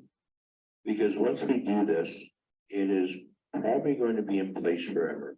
So whatever budget implications there may be, I think for all the right reasons, we should be doing this. But I think the report will help us understand what this will mean financially to the community over the next 5-10 years. Administration put the recommendation in here as an alternative because they anticipate that, you know, that would be potentially one of our thoughts of going ahead. It gives the administration an opportunity to provide all of the details that we should have before we make a final decision. All right, for a little bit more clarity, to Director Reed, we currently have 7 seniors 75+ that are using passes of some sort in the community. So this comes as a cost of $7,000. So am I assuming that it's $1,000 per person? Thank you, Deputy Mayor DeBoer. No, those are separate things. The seven seniors 75 and over are accessing our community passes. Oh, So that revenue is not captured anywhere. Okay. Those are a response to vulnerable members of our community. okay, The passes that amount to $7,000. That's the 69 membership passes of all types to seniors 75 and over. So the average price of a membership that we're discussing here is $100. okay, well, that's good clarity, and I apologize for misunderstanding that. So I think the idea here is to see if there's an uptick in use to get seniors out. That's one of the intentions. But how many more people in the community other than the 69 do we have? Like, I don't know if we have that statistic in Jasper. Deputy Mayor DeBoer. 225, that's the number. So Right, so we do know from census how many seniors this would apply to maximum if they were all to take advantage. And I will just add in, the fitness center itself is not scheduled to close during the renovation project. So the opportunity for seniors to access, should a new program come forward, and us to be able to report back would exist for council. The closures of the various facilities, I would suggest, is not a factor that should affect your decision making. yeah, it was the reason I asked that question was just more for analytics sake, and then to see if it would actually be a draw to other members of the community that you know, might receive benefit from coming out with a free pass. So if we did have extended closures, it might not give us an accurate reading on who, you know, who would have taken advantage of it or not, if it would have been open for a full season. So Councillor Waxer and Councillor Keller. Through you, Deputy Mayor devoted to Director Reed, I was wondering whether the passes that are provided, the 7 passes that are provided to the vulnerable seniors are a gift from the Fitness and Aquatics Center or from the Community Development Department, or if they're purchased through the Jasper Community Team Society. Deputy Mayor Demoda through to Councillor Waxman, those are in fact not purchased passes. They are, you use the word gift. That is a community development effort that we know serves the community well, and we know there's no revenue to capture there. So it's not listed in any budgeting documents as an in or an out. Thank you for the clarity. Thank you both. Councillor Keller. I support Councillor Melnick's motion or recommendation. And I think, I know there's a lot of programs where seniors can come and ask, but we probably have many seniors that are in need of this, but are too proud to come and ask. So I think if it's open, I'm hoping that there will be more of an uptake.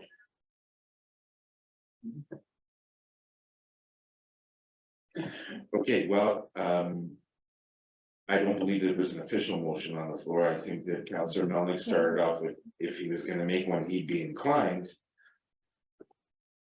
And we had that discussion with not a real strict debate there, so it was just kind of loosey-goosey. I wanted to make sure that we were a little bit more defined there. So you're recommending alternative number 2, Councillor Melnick, okay?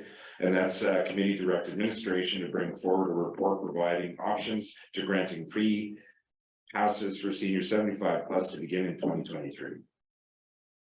All in favor? That's carried.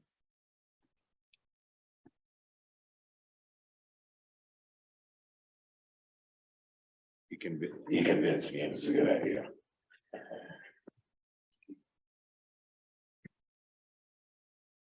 All right. Any further discussion on agenda item 7.4? I was curious if you needed to receive the report for information.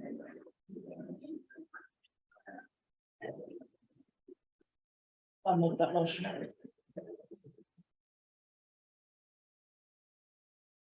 Do we need a retro motion to receive the report, or? So there wasn't a recommendation.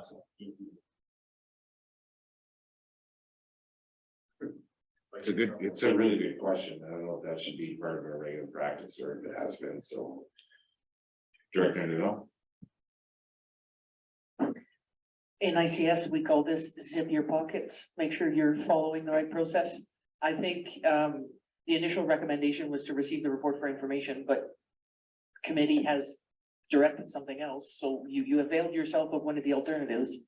Therefore, I don't think you have to receive for information, will be my take on it. It's a valid question. Very valid.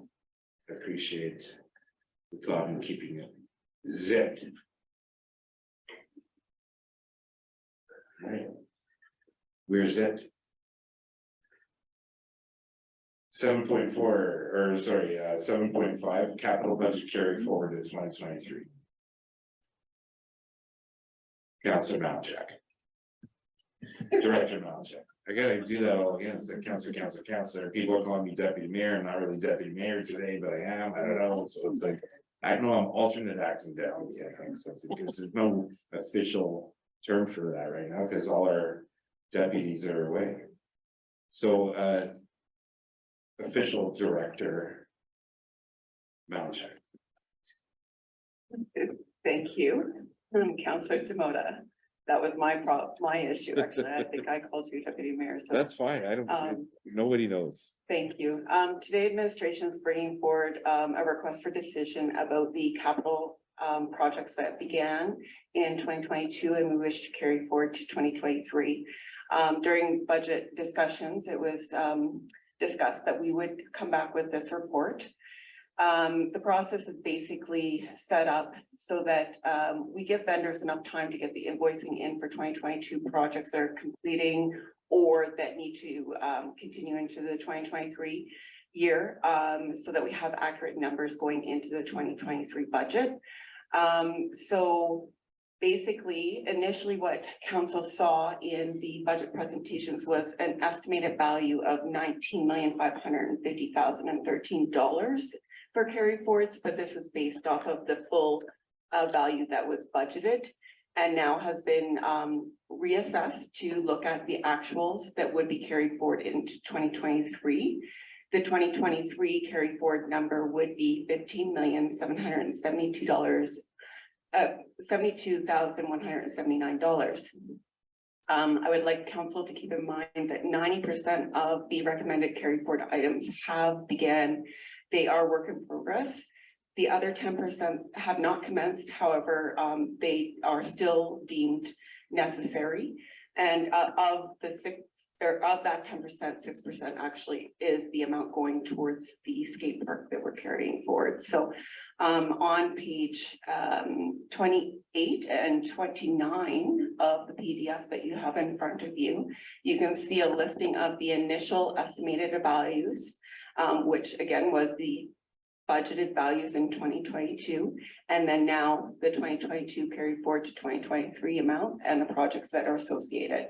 A lot of these also, keep in mind, are part and parcel to the culture and rec, or community development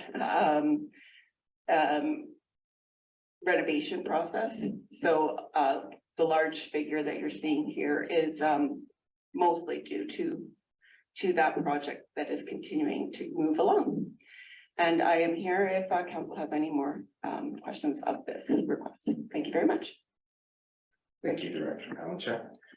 I would be inclined to see a motion come forward with the first recommendation.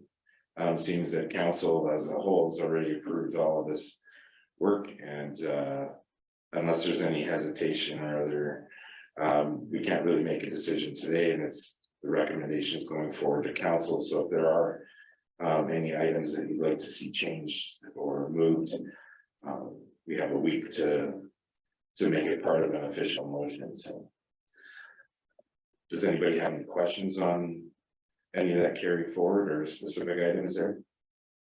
Councillor Keller. I know you can't really say thank you, Councillor, you want to attribute to Ms. Malinchak, but do you think in 2023, the majority of these carried forwards will be finished? Councillor Demota, through to Councillor Keller, MP, yes. We have been given a certainty that the construction is supposed to be completed at the end of 2023.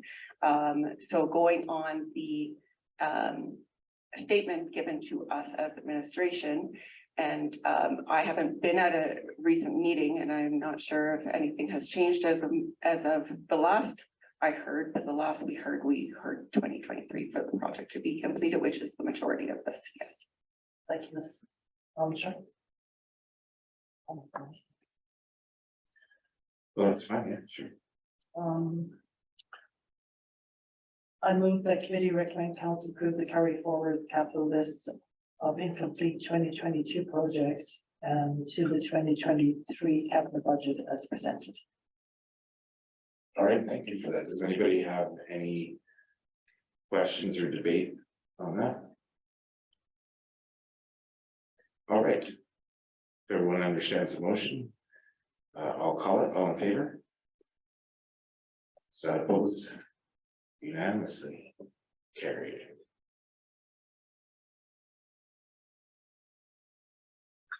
All right. If we're finished up with the 7.5 capital budget carried forward, got nothing to add. That brings us to the motion action list.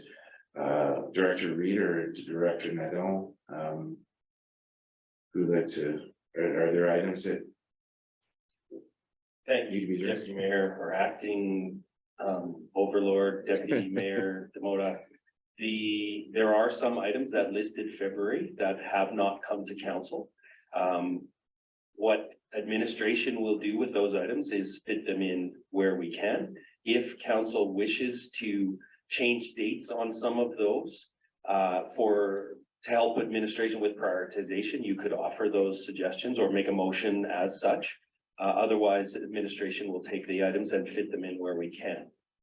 Does that help understand? This is a bit of a change. Administration previously would have rescheduled on our own, but council indicated you would rather see the options before you so that you could choose. And so that opportunity exists for council now. Well, it seems that we do have a lot of items with the February target date. Regardless of the date of today and moving into March tomorrow. The target date is the target date, so we've gone past that. I mean, it's not really making anyone look bad. In particular, it's just, we had a target date that probably wasn't achievable. Go ahead, Director. If I may, Deputy Mayor Demota, through the council, we would be happy to answer any questions about why any of them were delayed. Some of it is purely capacity. Some of it is, for example, I can speak to the ECC item, the Early Childhood Care and Learning Report. That item, we have consultations scheduled and we could not schedule those consultations any sooner. So, that item we could not complete. But we could speak to any of them. Well, we could do our best to speak to any of them if you had specific questions. But yes, as I mentioned, we will simply just readjust, given that's what we typically would have done in the past. If council has specific direction, then you can offer that. All right, would it be unreasonable then if council was going to make a motion to receive the motion and action list as presented here with all the February target dates changed to March? Sure. All right. Does someone want to make that motion? Councillor Keller, Councillor Waxer. Friendly amendment that maybe just the outstanding, ones, yeah. So we have a motion from Councillor Keller MP that council receive the motion action list as amended with the outstanding target dates for February 2023 to be moved to March 2023. Go ahead, Councillor. Does administration, unless administration can point out any of the ones in February that actually won't be ready in March, that you may need till April or May for them? Because, like you said, that those, maybe that's an April or May date for the early childhood. And so if there's some of those that you believe that you can't deliver in February, if you want to say that, and then we'll just move them to the month that you think you can deliver.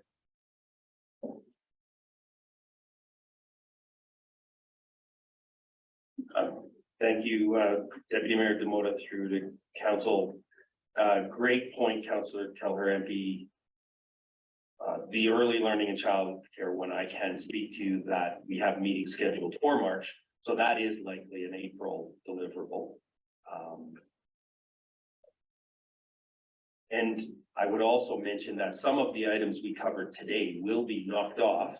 Even as an example, the senior society request, that item will be finished, but you added a new one today. So you'll see a new item, which we will put, the appropriate date that we believe can be delivered for. Okay. So then let's go through this one by one then. Community conversations, town internet access. What would be a reasonable target date? Councillor Demota, I can answer that. The information is prepared. It just wasn't ready to go down into the actual report. Okay. So March would be fine for that. Okay. Thank you. All right. Fruit trees on municipal property. Thank you, Deputy Mayor Demota. Speaking for Director Greathead, I believe that item can also be done in March, and if not, we will let you know next committee of the whole. All right. Thank you. As block parking, Director No, we're good, March? Okay, communities in Bloom draft terms of reference, that's So that item would come off, right, Deputy Mayor Demota, but the new item will come on. And that's right, as you mentioned. Yeah. Okay, thank you. Director of Community Development, that'd be you for victim service changes. We did that today. correct.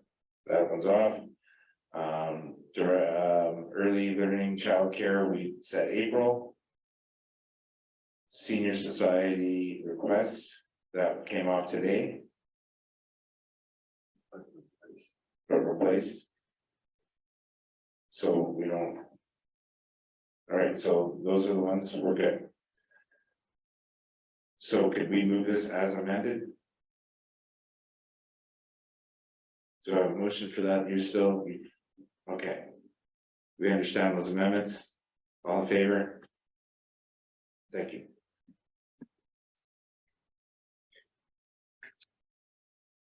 Councillor, upcoming meetings, I understand we don't have any, so we're going to. Just kidding. Does anybody have anything to report for this upcoming 2 weeks? Go ahead. I'd just like to report that I attended last Friday, the Alberta Rural Renewal for Immigration. We had 14 applications. So there are currently being reviewed and processed. So our deadline was last Friday. So anybody that came in after last Friday, there'll be another meeting next week. Thank you. That's what I said.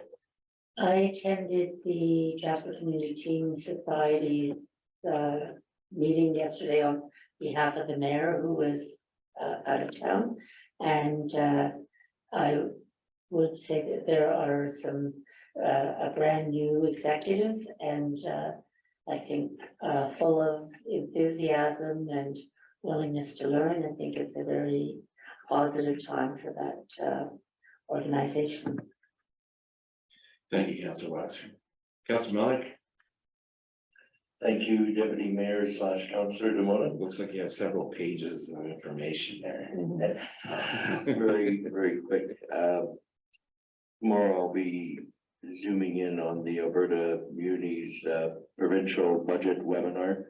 Today, the province will drop the budget on us. So we'll see what Alberta Muni's interpretation of that is. Following that on Thursday, there's a Community Futures West Yellowhead Board of Directors meeting in Hinton, which I will be attending. Thank you. All right. Well, I have nothing to report, other than, I'll be attempting to attend Community Futures meeting on March 2nd. And tomorrow is, there are various life stage development or community conversations meetings as well. Mine is the adult one afternoon. Okay, well, now that we're done with upcoming meetings, we have upcoming events. In addition to the 4 that are on the agenda today, it was brought to my attention that this came in after, and it's an information session on land use planning and development discussions in the town of Jasper. It's being held Thursday, March 16th at the Forest Park Hotel Ballroom. There are 2 sessions going on, 2 2-hour sessions. One's at 1:30 to 3:30 and the other one's 6 to 8 p.m. Each session includes a brief presentation followed by a small group discussion.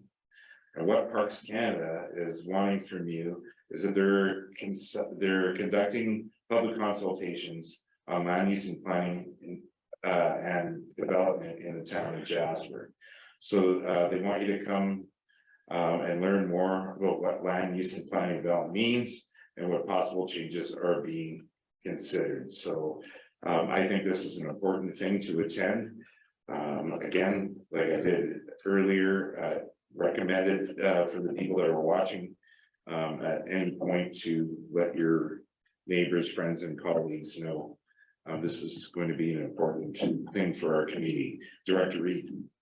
Thank you, Deputy Mayor Demota. A really important session, I agree. And just a reminder that should anyone not be able to make that session on March 16th, either one of the sessions on March 16th, there is a survey that Parks has. It's at www.letstalkmountainparks.ca/LUPDTJ. So we can put that link on the minutes of this meeting for any resident who's watching and would wish to fill out that survey.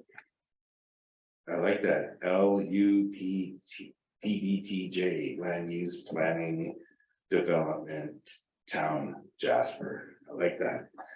All right. Thank you for that. I missed that at the bottom. Councillor Waxer.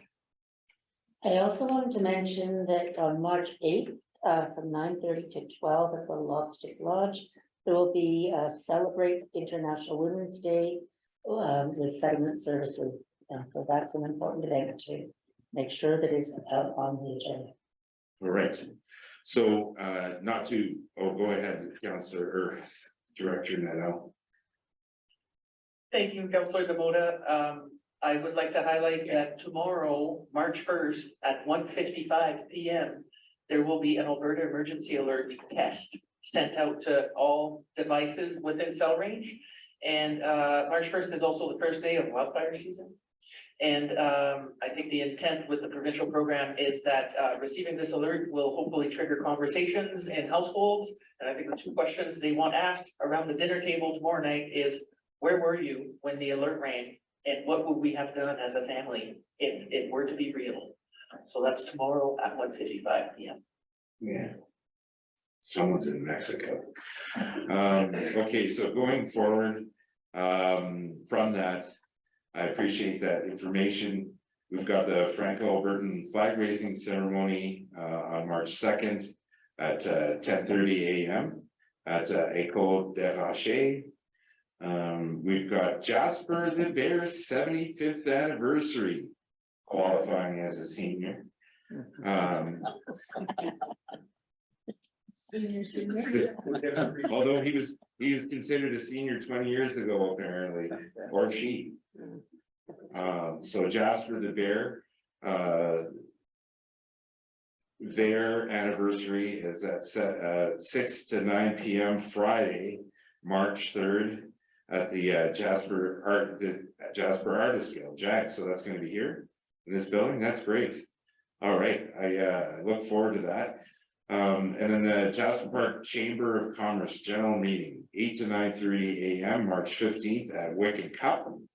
And then also following that week is NETMA, 5 to 7 PM, Wednesday, March 22nd, here at the Jasper Library and Cultural Center, Quorum Room. Anything else to add? No.